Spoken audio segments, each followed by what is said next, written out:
When our hearts fail us, it is awesome to know we have a source from where love flows that we can turn to.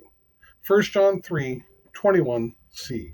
Then have we confidence toward God. Let's dig deeper.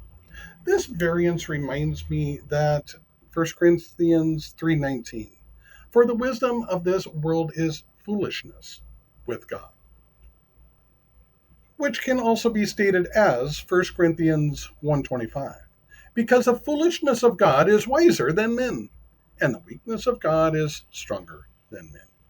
So when our hearts heap guilt and shame on us from actions or inactions, we still have a source of hope.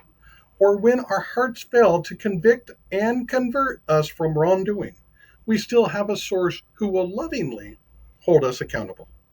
Who? We only need return to the previous verse studied to find that answer.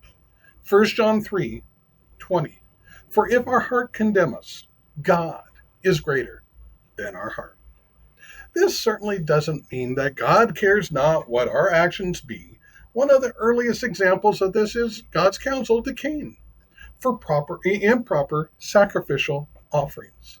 Genesis 4:6-7. And the Lord said unto Cain, Why art thou wroth? And why is thy countenance fallen? If thou dost well, shalt thou not be accepted? And if thou dost not well, sin lieth at the door, and unto thee shall be his desire, and thou shalt rule over him. No condemnation, just loving counsel to follow God's ways instead of self. What was Cain's response to these beautiful words? Genesis 4:8. Cain rose up against Abel, his brother, and slew him. Why, Cain murdered his brother is very interesting, but out of the scope of this particular study. What is not out of scope is the tremendous love of God for humanity, even though we so often turn our backs on God by following Satan.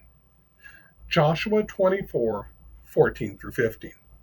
Choose you this day whom ye will serve, whether the gods which your fathers served that were on the other side of the flood, or the gods of the Amorites, in whose land ye dwell.